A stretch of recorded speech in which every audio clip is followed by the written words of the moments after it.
Hi, and welcome to my video. Please allow me to introduce myself. I am a Hyper Alpha Giga Chad Pog champion that is very talented at all aspects of RuneScape, especially PVM. Therefore, it is with great honor that I would like to introduce you to my appropriately named Ironman account, Chadventure, whose sole purpose, calling, and motivation is to absolutely pog out within the Tombs of Amascut. Hey everyone, Chadventure here, bringing you the long-awaited episode 6 of the series. Colossal shoutout to all my Hyper Alpha Giga Chad Pog champions for your support on the previous episode. We absolutely eviscerated the previous subscriber milestone of 420. We actually even passed 500 subscribers. And the next big milestone, of course, is 690 subscribers. So if you're interested in expanding this army of Chads, consider subscribing. Reaching 690 subscribers is pretty ambitious, however, as is attempting the Tombs of Amascut on an Ironman with minimalistic stats and gear, and I'm confident that we can accomplish both of these goals. I'm going to briefly summarize the gains made from the previous episode, and then also give an upload schedule disclaimer, so feel free to use the timestamps in the description to jump ahead if you'd like. In the previous episode, link in the description if you missed it, we unlocked a black D-hide body, Adamant gloves, and the Dragon Defender. The item goals for this video are Enchanted Ruby Bolts, a Rune Pickaxe, and Ibans Staff.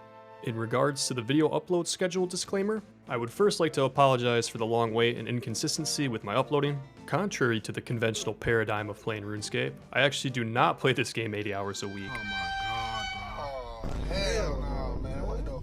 I have a full-time job, a social life, and many other hobbies besides RuneScape, and therefore, I usually play around 10 hours a week.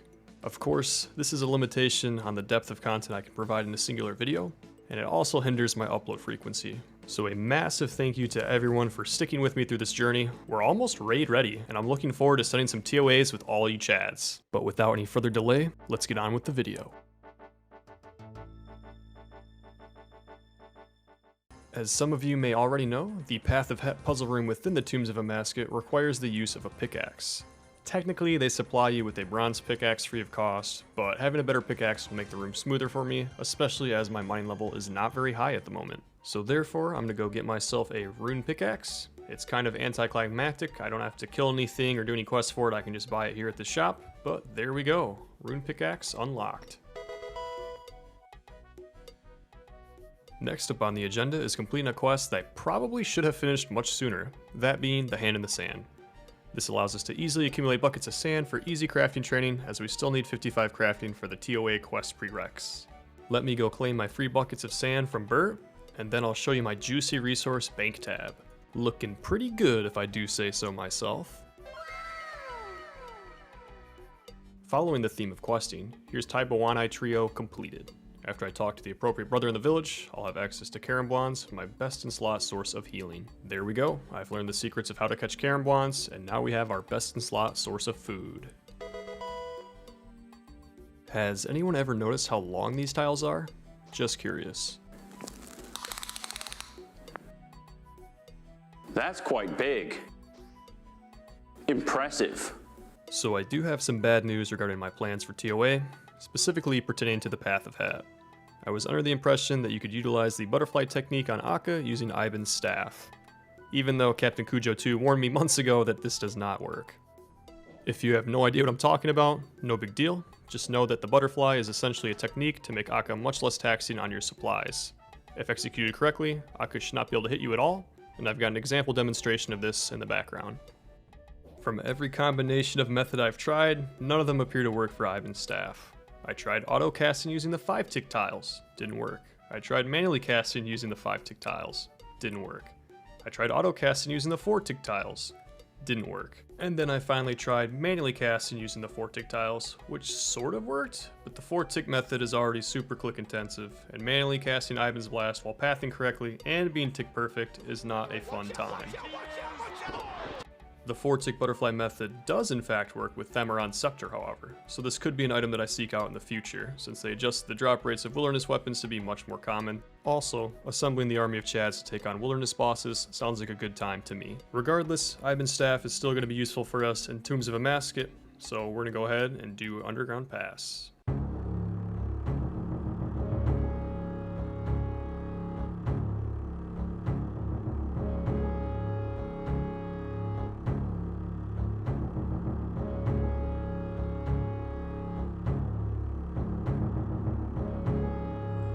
final obstacle. Are we gonna make it first try? Come on, baby. Hey, let's go.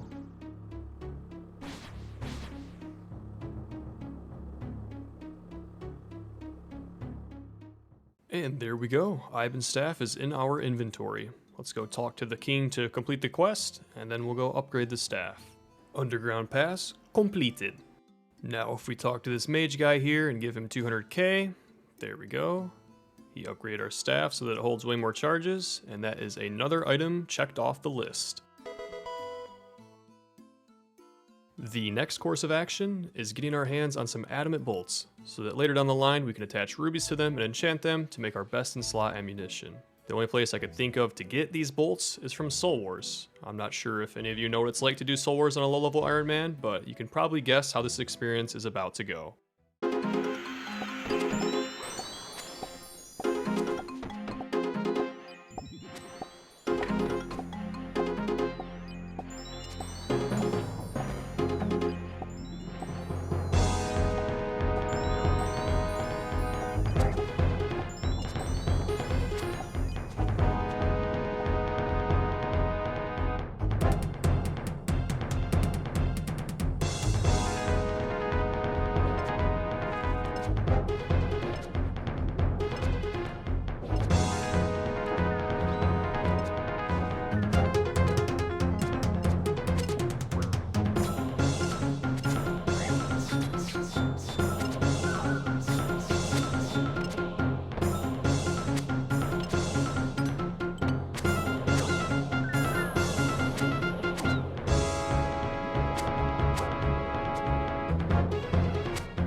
Bruh. Well, there we go. That was mostly a painful experience for me, but we have 184 zeal. Let's see what we can get. Oh, I got runite bolts. It's close. Wow, okay, that's a lot of nature runes. Yes, there we go. 256 adamant bolts. That is exactly what we were looking for. Can we get some more? Wow, okay, yeah, we're definitely set. Very nice. Overall loot check, let's take a look. Wow, yeah, that was actually pretty fat money. Now, to actually fletch the adamant bolts into ruby adamant bolts, I will need 63 fletching. I did the math, and it turns out I need 719 maple logs to reach 55 fletching. And then from there, I'll need another 3,465 maple logs to reach 63 fletching, for a grand total of 4,184 maple logs. Obviously, this will require a grotesque amount of woodcutting, and so to help expedite this process, I'm going to get myself a Rune Axe from killing tree spirits.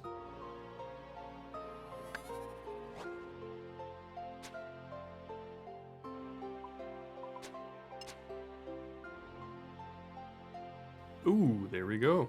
There is the Rune Axe. Let's grab our bolts so we can get a better look at it. Nice. Oh. Never mind, the rabbit's gonna stand on our axe, but whatever, that is the Rune Axe unlocked. This should definitely help speed up our woodcutting process. Obviously, I'm not gonna show myself cutting and fletching 4,184 maple logs, so instead, enjoy the skilling montage that's inspired by Yew Jack's most recent episode of his Transportation Locked Hardcore Ironman series. If you don't know who Yew Jack is, you should definitely check out his channel. Fantastic YouTuber, and criminally underrated for how good his video editing skills are. So go show his channel some love and tell him that Chadventure sent you. And in the meantime, please enjoy the skilling montage.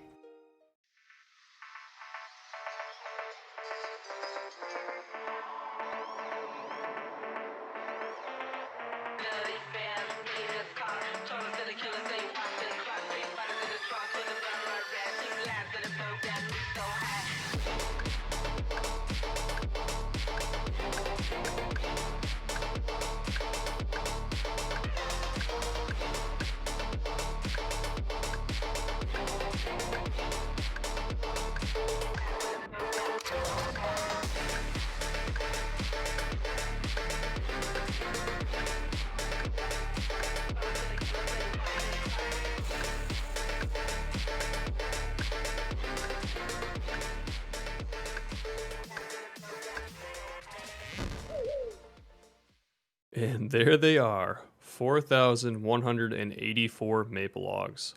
Let's get fletching.